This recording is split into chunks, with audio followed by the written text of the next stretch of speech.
es un poco difícil de meditar, pero es un tema que debemos y necesitamos saber. Gracias.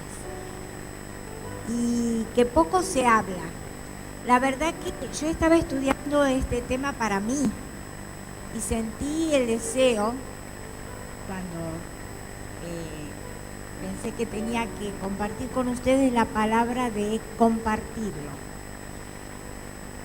Y me costó mucho, pero yo he hecho una breve síntesis del contenido de las enseñanzas de Jesús sobre este tema, que es el infierno.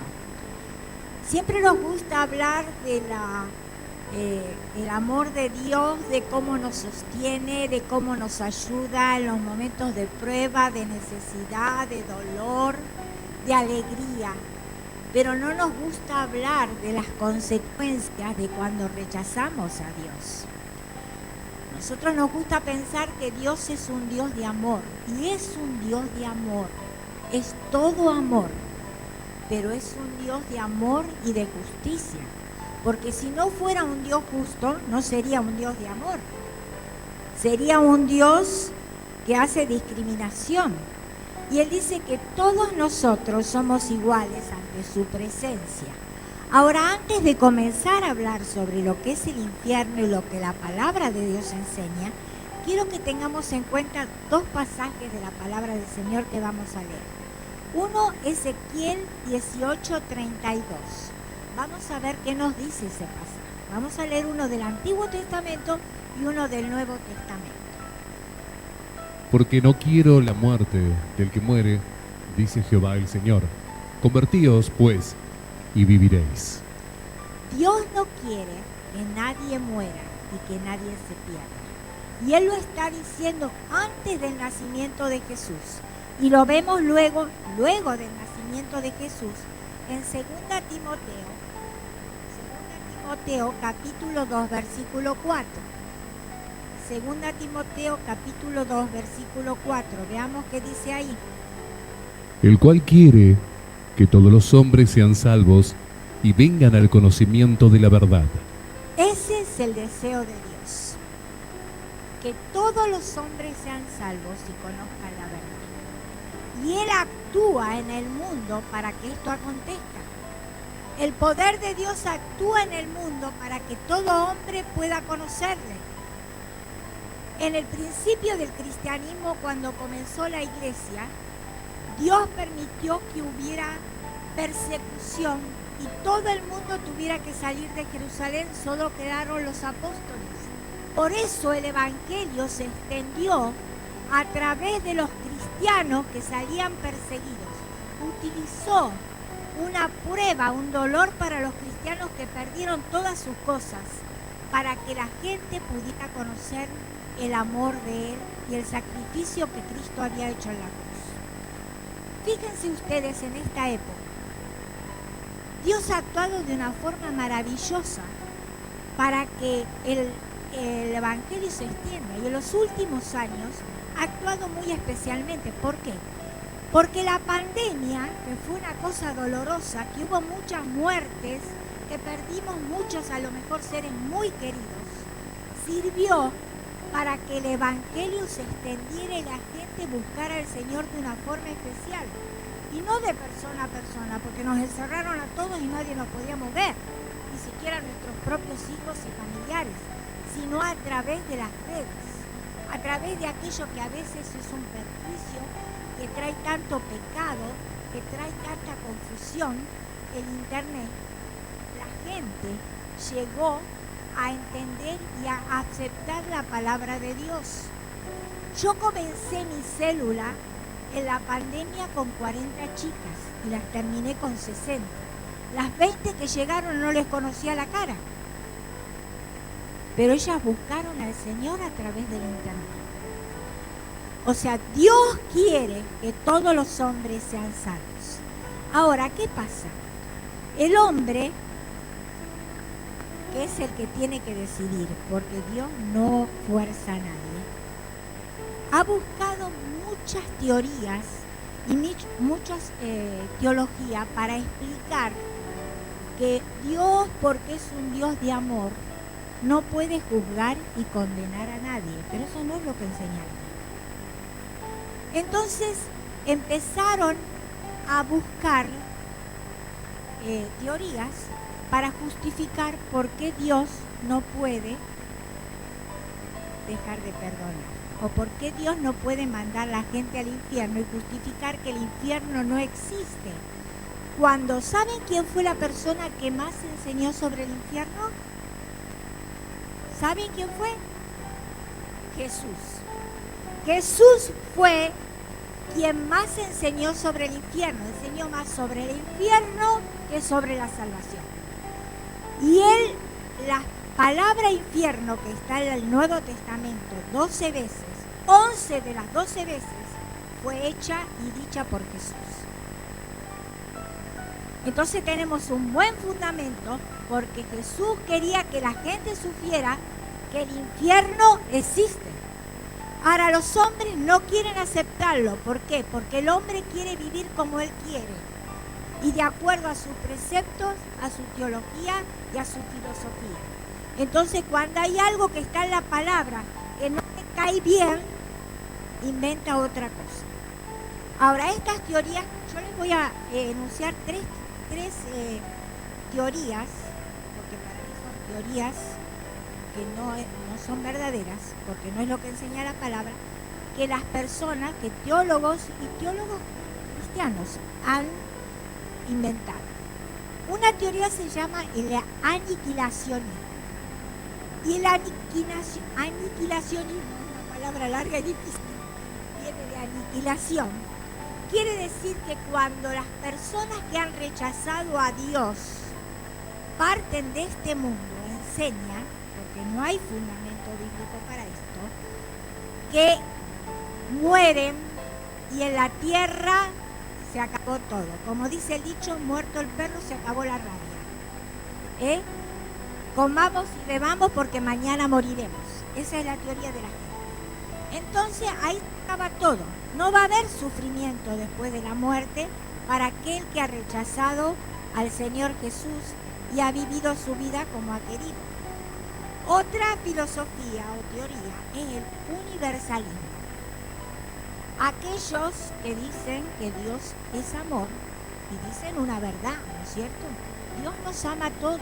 Por eso la palabra de Dios nos enseña que Él quiere que todos seamos salvos y conozcamos la verdad. Pero ustedes aman a sus hijos, ¿no es cierto? Y si ustedes verdaderamente los aman, no les van a dejar vivir como se les da la gana, porque se van a hacer daño y van a sufrir. Entonces los van a disciplinar. Y Dios es un Padre que ama a sus criaturas, a las criaturas que Él ha creado. Y por eso Él también está buscando lo mejor para ellos. El universalismo dice que va a llegar un momento en la historia que Dios va a perdonar a todos los hombres. Y todos los hombres, aunque hayan rechazado su palabra, no van a ser condenados. Ahora fíjense lo que dice la palabra. El que cree no es condenado, dijo Jesús. Mas el que no cree ya ha sido condenado, porque no ha creído en el nombre del unigénito Hijo de Dios. Si esta teoría podría ser cierta, ¿para qué murió Cristo en la cruz? ¿Para qué ocupó nuestro lugar? Para que nuestros pecados sean perdonados. No tiene sentido. Y la tercera teoría que el hombre ha inventado es el restitucionalismo. La palabra de Dios enseña en Juan 12:32, y lo vamos a leer, Juan 12:32. Y yo, si fuere levantado de la tierra, a todos atraeré a mí mismo. Hechos 2:19 al 21. Y daré prodigios arriba en el cielo y señales abajo en la tierra, sangre y fuego y vapor de humo. El sol se convertirá en tinieblas y la luna en sangre, antes de que venga el día del Señor, grande y manifiesto. y todo aquel que invocare el nombre del Señor será salvo. Ahí tienen ustedes la contestación. El Señor dice, cuando Él fuere levantado de la tierra, a todos atraeré a mí mismo, a través de su cruz. Pero después, ¿no es cierto? Y cuando el Señor dice que todo el que invocare su nombre será salvo. O sea que nuestra decisión la tenemos que tomar acá. Vamos a ir ahora, antes de ir al texto básico que vamos a meditar en esta mañana, a ver dónde surge la palabra infierno. Esa palabra el Señor fue el que más la utilizó en el Nuevo Testamento, ¿no es cierto? Ya les he dicho yo. Y surge de la palabra Gehenna, en griego. Gehenna. En el año 750 a.C., reinaron en Israel Amón, el rey Amón, y 2 o 3 de sus hijos que le siguieron. Y en esa época ellos habían tomado la idolatría de los babilónicos y adoraban a Moloch. El rey que estaba dirigiendo el pueblo escogido de Dios estaba poniendo la adoración al dios Moloch. Entonces, fuera de la ciudad de Jerusalén, en el valle que se llama el Hinnom, ellos ahí hacían sacrificios. Estaba el dios y hacían sacrificios. Ahora, ustedes saben que los sacrificios a Moloch eran sacrificios humanos. Sacrificaban su hijo primogénito, matándolo a los pies del ídolo. Y este rey sacrificó a su primogénito. Y sus 2 hijos que siguieron, que no vale la pena ni siquiera decir el nombre, también lo hicieron. Ellos conocían la palabra del Señor, pero ellos dejaron la palabra del Señor y siguieron al dios Moloch. Cuando subió el rey Josías, que subió siendo un niño, y él hizo la gran reforma que se conoció en el pueblo de Israel, sacando toda la idolatría, restaurando el sacerdocio, restaurando la palabra de Dios. Él quitó todo eso del valle de Hinnom. ¿Y saben para qué fue utilizado? Para quemar la basura. No sé ahora, no me acuerdo cómo se le dice el lugar ahora donde se lleva la basura de la ciudad, donde se lleva toda la basura que nosotros llevamos, no me acuerdo cómo, que tiramos, no me acuerdo cómo se llama, pero yo me acuerdo que cuando yo era chica, nací en la ciudad de La Plata, en Buenos Aires, se le decía la zona de la quema. ¿Por qué? Porque ahí se llevaba toda la basura y se quemaba en aquella época. Bueno, ahí se quemaba toda la basura de la ciudad en el Valle de Hinnom. Pero no era solo quemar la basura. Ahí se quemaban los animales muertos y se quemaba también la gente que era pobre y que no tenía dónde enterrarse, porque en aquella época era muy difícil eso. Entonces los tiraban ahí a los muertos y los quemaban. Y dice que ahí nunca paraba el fuego y el humo. Nunca paraba el fuego y el humo. Y Jesús utilizó la palabra Gehenna, infierno, poniendo como ejemplo ese valle donde nunca paraba el fuego, el humo, y donde la gente y los desperdicios y los animales muertos eran quemados. Fue una decisión del rey Josías, el lugar donde había sido de abominación, poner ese lugar para tirar la basura. El ejemplo de donde se quemaba la basura, donde se tiraba toda la suciedad, donde se quemaban las personas que no tenían quien las cuidara después de muertas, es una semejanza muy débil con lo que es el verdadero infierno que la palabra del Señor nos enseña. Es muy débil. Vamos a ir ahora al texto de Lucas 16, desde el versículo 19, y ahí vamos a meditar un poquito en una enseñanza muy específica que dio el Señor sobre lo que es el infierno. Vamos a leer este pasaje ahora. Había un hombre rico que se vestía de púrpura y de lino fino y hacía cada día banquete con esplendidez. Había también un mendigo llamado Lázaro que estaba echado a la puerta de aquel, lleno de llagas, y ansiaba saciarse de las migajas que caían de la mesa del rico, y aún los perros venían y le lamían las llagas. Aconteció que murió el mendigo y fue llevado por los ángeles al seno de Abraham, y murió también el rico y fue sepultado. Y en el Hades alzó sus ojos estando en tormentos y vio lejos a Abraham y a Lázaro en su seno. Entonces él, dando voces, dijo: Padre Abraham, ten misericordia de mí y envía a Lázaro para que me moje la punta de sus dedos en agua y refresque mi lengua, porque estoy atormentado en esta llama. Pero Abraham le dijo: Hijo, acuérdate que recibiste tus bienes en tu vida, y Lázaro también males, pero ahora éste es consolado aquí y tú atormentado.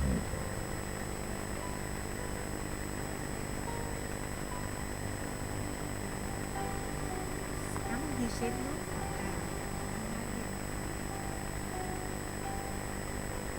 pasaje, por favor.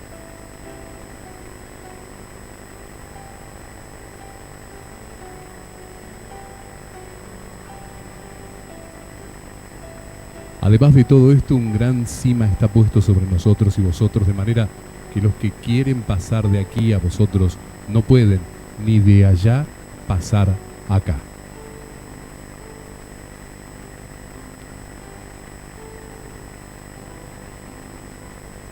Entonces le dijo: Te ruego pues, Padre, que le envíes a la casa de mi padre, porque tengo 5 hermanos, para que les testifique, a fin de que no vengan ellos también a este lugar de tormento. Y Abraham le dijo a Moisés y a los profetas: óiganlos. Él entonces dijo: No, padre Abraham, pero si alguno fuera ellos de entre los muertos, se arrepentirán. Mas Abraham le dijo: Si no oyen a Moisés y a los profetas, tampoco se persuadirán, aunque alguno se levantare de los muertos. Muy bien, vamos a analizar esto. El Señor Jesús presenta, algunos dicen que era una historia real, que había sucedido, y que Jesús conocía a los personajes. Otros dicen que es una parábola. La causa por la cual algunos dicen que es una historia real, pero igual no interesa si era real o no, pero es real en la vida de cada ser humano lo que pasa en el mundo. Es porque es la única historia que Jesús cuenta que pone el nombre a un personaje, Lázaro. Y la palabra Lázaro es muy significativo. Quiere decir ser ayudado por Dios. Bueno, acá está presentando 2 seres en una situación social completamente opuesta, ¿no es cierto? Ahora, esto nos muestra que la situación social delante de Dios no tiene importancia. No tiene importancia en el sexo, ni la situación social, ni la cultura, ni la educación que yo tenga, ni dónde he nacido, ni la nacionalidad. Todos somos iguales ante los ojos de Dios. No hay hombre, mujer, judío, griego, pobre, rico. Todos somos iguales ante los ojos de Dios. Dios nos ama a todos por igual, ¿no es cierto? Y nos ama no solo a todos por igual, nos ama de una manera especial. Y el Señor Jesús dice al que más pecó, más se le amó, porque más tuvo que perdonar. Quiere decir que aquel que está más alejado de Dios va a tener más amor de Dios para ser atraído hacia Él, porque la palabra de Dios lo enseña. Ahora, nos dice que había un hombre rico. Fíjense, este personaje se nota que tenía mucho dinero. Y a mí me hacía acordar a algunos artistas, deportistas que existen ahora, ¿no es cierto?, que tienen mucho dinero, y algunos políticos, y a veces, ¿no es cierto?, las noticias sociales te dicen, fulanito de tal se puso una campera que costaba tanto, menganita lleva una cartera de tal marca que cuesta como 300.000 pesos. Bueno, de este estilo, por las palabras en el original que hay en el pasaje, era este hombre. Nos dice que estaba vestido de púrpura y lino fino. La púrpura era una tela, tenía un teñido especial y que era lo más caro que había en ese tiempo, ¿no es cierto? Y el lino. Y yo me puse a sacar la cuenta, por lo que encontré en los comentarios teológicos, de lo que costaba, y me daban el precio en dólares actual. Así que el vestido que tenía el rico costaba más o menos unos 390.000 pesos argentinos. Como algunas carteras que usan las artistas.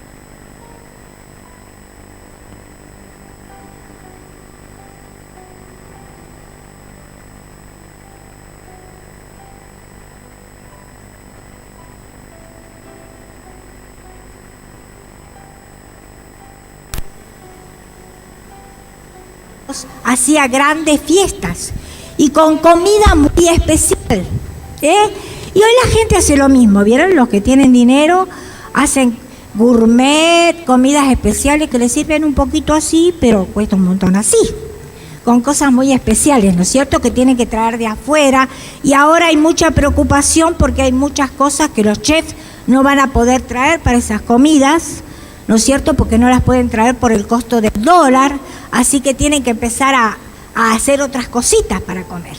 Bueno, pero así vive la gente que vive nada más que para esas cosas. Y así era este hombre. Y fíjense lo importante, Dios está mostrando un ejemplo que sirve para todas las épocas de la historia. Porque hoy tenemos el mismo tipo de gente, que vive de la misma forma, que gasta lo mismo para vivir, que no tiene límites. Ahora, tenemos que aclarar algo muy importante. Dios no es que no quiere que la gente tenga dinero y que sea rica y que viva bien, sino que viva como a Él le agrada. Con eso que Dios les permite tener, porque lo tienen porque Dios lo permitió, aunque no vivan como Dios quiere, Él quiere que ellos vivan con ese dinero como a Él le agrada. Hay muchos creyentes que tienen mucho dinero en el mundo. Hay muchos potenciados que son de mucho dinero y que viven como a Dios le agrada. Pero este hombre no lo hacía. Y dice que él hacía sus comilonas diariamente y dice que en la puerta, ¿no es cierto?, había un hombre pobre, un mendigo, que esperaba poder comer algo de lo que caía. Saben que en aquella época no había cubiertos y la gente comía con las manos. Entonces comían con las manos y con la miga del pan se limpiaban las manos.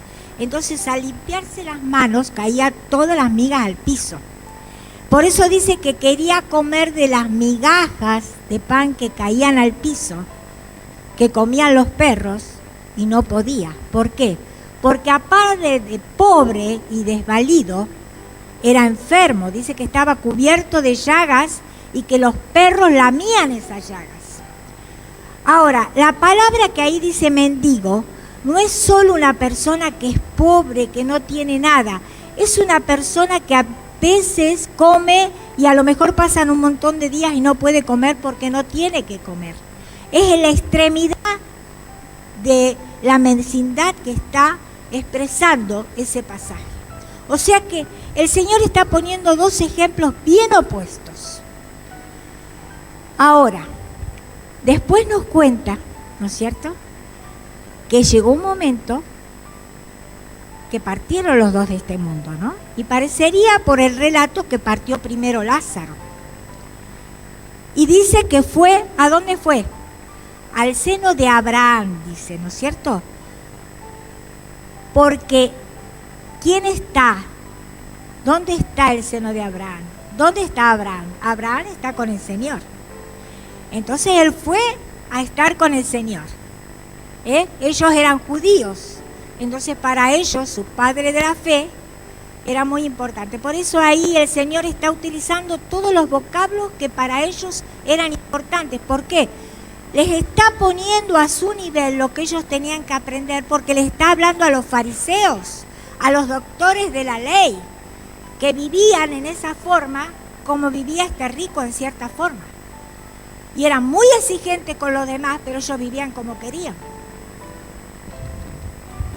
Entonces dice que este pobre hombre partió a la presencia de Dios. Y luego partió el rico.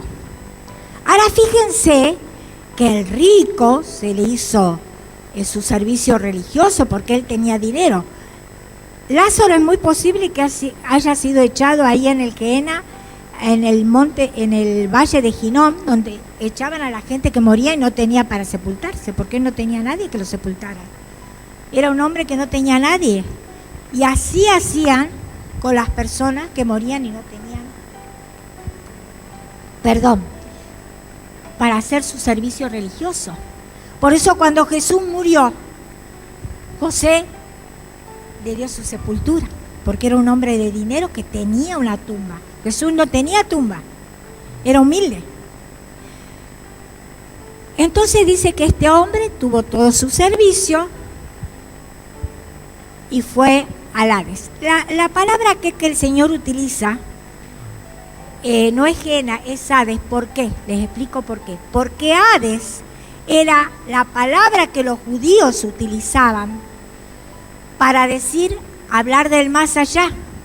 Entonces ellos hablaban del Hades, donde estaba la gente que creía en Dios y la gente que no aceptaba a Dios, ¿no es cierto? La palabra de Dios nos dice que aquellos que nacieron antes que Jesús muriera en la cruz, ¿no es cierto?, y fuéramos salvos a través de la fe en su sacrificio, fueron salvos a través de creer que el Mesías iba a venir y esperar al Mesías, ¿no es cierto?, y cumplir con la ley dentro de lo que podían, que el Señor había establecido. Entonces dice que estos dos fueron al Hades, pero Lázaro fue al seno de Abraham y el otro fue al lugar del infierno, al tormento. Entonces dice que cuando estaban ahí, ¿qué pasó con el rico? Empezó a pensar. Esto nos indica una cosa muy importante. Cuando nosotros partamos de acá, parte nuestra personalidad completa. Nosotros no perdemos nuestra memoria. No perdemos nuestra conciencia, que es parte de nuestra alma. Vamos a tener conciencia y vamos a tener memoria. No sé a los que estamos en la presencia del Señor. ¿Saben que yo acá les presento una cosa que yo siempre me pregunto? Yo sé que en el infierno van a acordarse y ahora les voy a explicar por qué. Pero a veces yo me pongo a pensar ¿cómo será nuestra conciencia y nuestra memoria en la presencia del Señor? Porque allí no habrá más llanto, ni más dolor, ni más tristeza. Y si yo estoy en la presencia del Señor pensando en los que quedaron aquí, no voy a estar completa felicidad.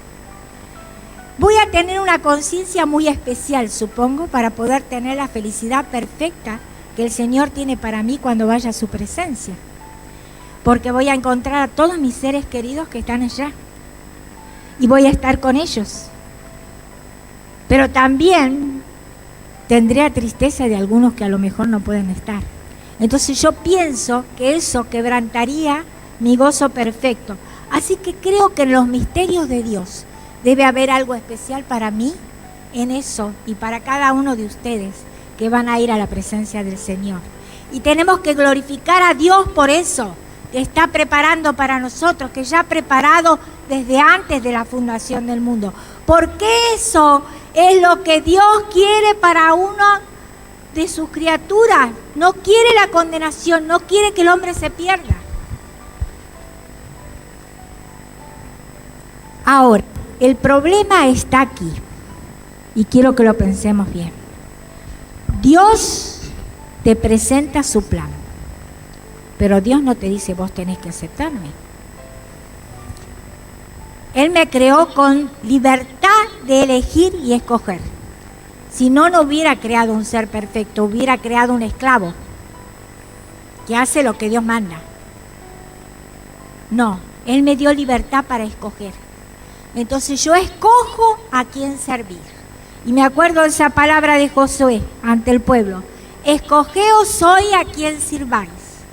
A los dioses que adoraron vuestros padres cuando estuvieron en Egipto, o a Dios en cuya tierra habitáis. Pero yo y mi casa serviremos al Señor. Y quiero que todos nosotros podamos decir eso en esta mañana.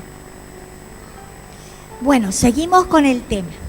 Este hombre empezó a sentir el dolor de sus 5 hermanos, que estaban viviendo como él vivía antes, gozando de todas las cosas, sin acordarse de los que necesitaban, como la ley le enseñaba, sin pensar en lo que Dios quería de él, sin pensar en el más allá, ¿no es cierto?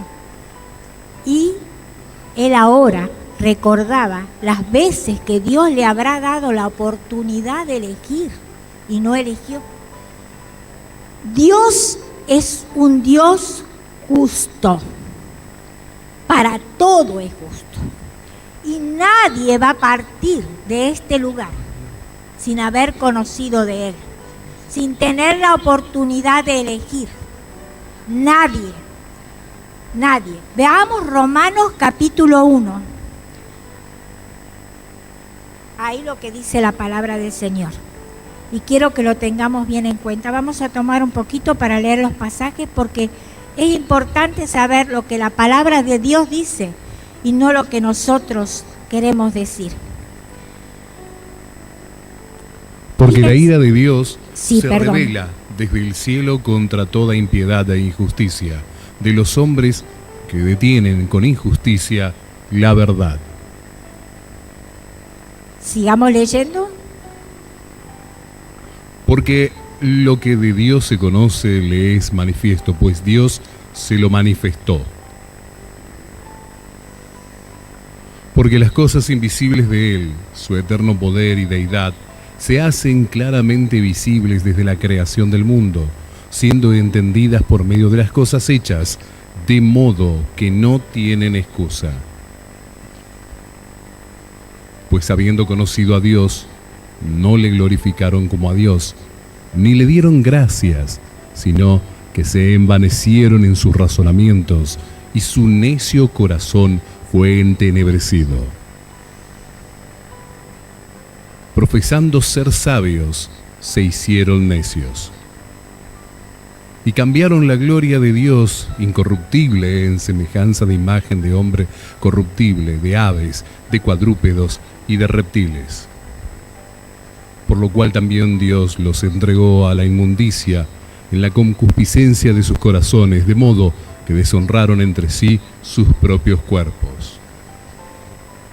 Ya que cambiaron la verdad de Dios por la mentira, honrando y dando culto a las criaturas antes que al Creador, el cual es bendito por los siglos. Amén. Gracias, Pablo. Fíjense, ¿ocurre eso en este tiempo? Ahí cuando dice que Dios les entregó a sus propias concupiscencias, no es que Dios los manda ahí, que Dios los entrega ahí, es la decisión de ellos. Quiere decir que Dios los dejó. Ellos eligieron eso. Eligieron cambiar sus sexos, eligieron vivir en forma tan desordenada, tan tremenda. Y hoy la gente vive igual. La palabra de ese momento es para hoy. La gente quiere vivir como quiere. Y después acordarse de Dios nada más que en los momentos que lo necesita. Y así le pasó a este hombre. Entonces este hombre parece que él podía saber lo que pasaba en el otro lugar, ¿no es cierto? Porque dice que empezó a clamar que por favor hicieran algo, que le mojaran su boca por la sed que tenía. Esto habla de su ansiedad, de su desesperación, de su tormento. No sabemos bien cómo va a ser esto, pero lo que nos muestra la palabra es que va a ser tormento perpetuo. Y dice que él pedía que mandaran a alguien para que les avisara, para que ellos no tendrían que venir ahí. ¿Y qué le contestan? ¿Qué contesta el Señor? Tienen a los profetas, tienen a los predicadores, tienen a los pastores, tienen las iglesias, tienen el internet que todos los días les está diciendo de la palabra. Tiene la creación que les habla a aquellos que no llegan a esas cosas. Y Dios habla a través de la creación. A través de las cosas Dios habla a la gente que no puede conocer al Señor. Pero Dios siempre hace conocer al Señor. Y yo el domingo pasado le contaba a mis alumnos del ABC, hablando de este tema. Yo me acuerdo que cuando yo era jovencita, se escribió un libro, Portales de Esplendor, más o menos entre los 50 y los 60. Hubo un grupo de 5 misioneros norteamericanos que sintieron en su corazón el llamado de Dios para ir a predicar a los indios aborígenes que nunca habían tenido contacto con la civilización en el Amazonas. Ellos estuvieron 5 años preparándose, consiguieron un avión, prepararon todas las cosas, prepararon su vida. 5 matrimonios, fueron los hombres, pero los 5 matrimonios estuvieron trabajando los hombres con sus esposas para esta tarea. Y ellos estuvieron una semana tratando de entrar en contacto con los indios, pero llegó un momento que los indios los atacaron y los mataron a los 5. No llegaron a hablarles del Señor en ese momento, pero Dios tocó el corazón de sus esposas. Y ellas volvieron a prepararse y Dios preparó el camino. Y ellas estuvieron ahí viviendo años con los indios en ese lugar, hablando de la palabra. Fíjense si Dios no quiere que todos conozcan la palabra. Acá es donde tenemos que decidir. No podemos esperar en el más allá, porque eso es lo que la palabra de Dios indica. Eso es lo que la palabra de Dios nos enseña. Y eso es lo que nosotros tenemos que hacer. Por eso es tan importante aprovechar las oportunidades que el Señor nos da para conocer su palabra. Y qué cosa tremenda debe de ser, ¿no es cierto? Poder recordar todo eso y decir, Dios mío, pero ahora ya no tengo oportunidad. Ahora ya no tengo más oportunidad. Ya la perdí. Ya no puedo hacer nada. Y saben que yo tengo muchas otras citas, pero no quiero tomar más tiempo. Hay una palabra que dice, está establecido a los hombres que mueran una vez y después el juicio.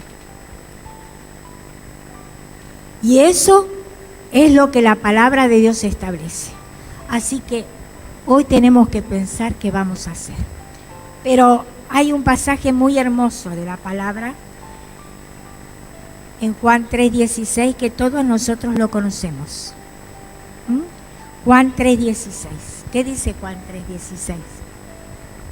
Porque de tal manera amó Dios al mundo, que ha dado a su Hijo unigénito, para que todo aquel que en Él cree no se pierda, mas tenga vida eterna. Seguí por favor los otros versículos, Pablo.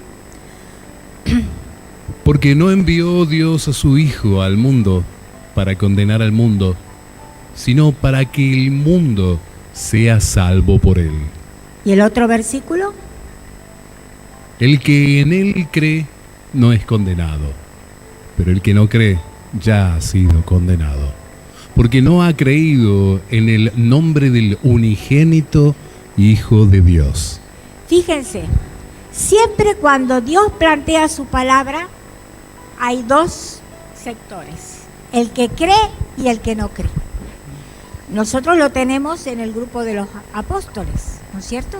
11 fueron fieles, aceptaron la palabra, y Judas traicionó, fue ladrón. Pero en Hechos nosotros leemos que él fue al lugar que le correspondía. El infierno es un lugar, es un sitio, no es algo etéreo, es un lugar donde las personas van a ir a habitar. Eso enseña la palabra ahí donde hemos leído, porque dice que estaba el lugar de los que estaban en la presencia del Señor y los que estaban del otro lado. O sea que hay un lugar determinado, no es algo etéreo, que estamos volando, no. Por eso yo les decía desde el comienzo, partimos a la presencia del Señor nuestra personalidad. Y aquellos que hemos creído en el Señor y vamos a su presencia, ¿no es cierto? Vamos a su presencia. Sabemos, porque la palabra de Dios nos dice, que los ángeles nos llevarán. Vamos a ser acompañados, no vamos a hacer partir solos. Los ángeles nos llevarán a su presencia. Y qué hermoso es pensar. Yo a veces me pongo a pensar en eso. Y me pongo a pensar en las cosas que mi padre me enseñaba de niña sobre el cielo. Y qué cosa hermosa es pensar que uno va a gozar de todo eso. Nos cuesta dejar este mundo, nos gusta quedarnos lo más que podemos, a todos, porque tenemos nuestros seres queridos, ¿no es cierto? Pero tenemos un lugar que ni nos imaginamos cómo es en el más allá. Y acá tenemos que elegir. Así que es muy importante no desperdiciar las oportunidades que el Señor nos está dando, porque el lugar determinado lo elegimos acá.